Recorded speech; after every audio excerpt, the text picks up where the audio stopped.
Hi friends, ఈరోజు వీడియోలో నేను మీతో వంకాయ టమాటో పచ్చడి ఎలా తయారు చేసుకోవాలో చూపిస్తానండి. ఈ పచ్చడి రైస్, రోటీ, చపాతీ ఎందులోకైనా కూడా అద్దిరిపోతుంది. అందరూ ఇష్టంగా తినేస్తారు.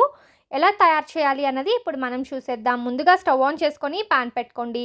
అందులో 2 టేబుల్ స్పూన్ల నూనెని వేసుకోండి. నూనె వేడెక్కిన తర్వాత 5, 6 పచ్చిమిరపకాయలని ముక్కలుగా కట్ చేసుకొని వేసుకోవాలి. ఇప్పుడు ఇందులో 1 టేబుల్ స్పూన్ ధనియాలు, అర టేబుల్ స్పూన్ జీలకర్రని వేసుకొని ఫ్రై చేసుకోండి. ఇవి వేగిన తర్వాత 1 కప్పు వంకాయల్ని కట్ చేసుకొని వేసుకోండి. ఈ ఆయిల్‌లోనే వంకాయల్ని బాగా ఫ్రై చేసుకోవాలండి. అప్పుడే మనకి పచ్చడి చాలా టేస్టీగా వస్తుంది. ఇలా వంకాయలు వేగుతున్నప్పుడే కొద్దిగా కరివేపాకుని వేసుకొని ఫ్రై చేసుకోండి. ఇలా కరివేపాకు వేసుకోవడం వల్ల ఫ్లేవర్ చాలా బావుంటుంది. సో, వంకాయ పచ్చడి తినేటప్పుడు ఫ్లేవర్‌ఫుల్‌గా ఉంటుంది. తప్పకుండా కరివేపాకుని యాడ్ చేసుకోండి. ఇప్పుడు ఇందులో కొత్తిమీరని కూడా వేసుకొని ఫ్రై చేసుకొని కుక్ చేసుకోవాలి. కొత్తిమీర, కరివేపాకు వేసుకోవడం వల్ల ఎక్స్ట్రా ఫ్లేవర్ అయితే వస్తుందండి. మీకు ఇష్టం లేకపోతే స్కిప్ చేసేసేయండి. బట్ వేసుకొని చూడండి, టేస్ట్ చాలా బావుంటుంది.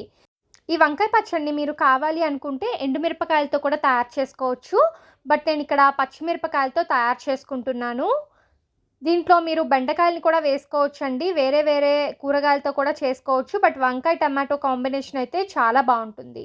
ఇలా వంకాయలు ఒక 40% కుక్ అయిన తర్వాత టమాటా ముక్కల్ని యాడ్ చేసుకోండి.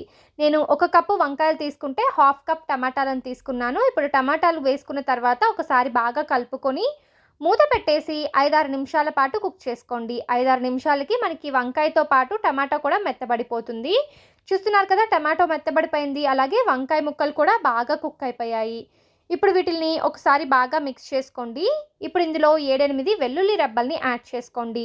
వెల్లుల్లి రెబ్బలు యాడ్ చేసుకున్న తర్వాత 1 నిమిషం పాటు కుక్ చేసుకోండి.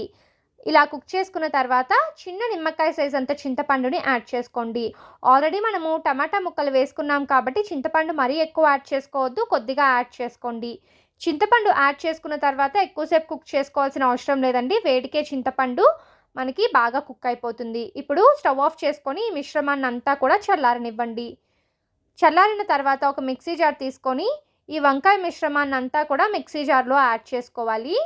అలాగే రుచికి సరిపడినంత ఉప్పుని కూడా వేసుకొని మెత్తగా గ్రైండ్ చేసుకోండి. ఇప్పుడు పచ్చడి రెడీ అయిపోయింది. ఒక బౌల్లోకి తీసుకొని సర్వ్ చేసుకోండి.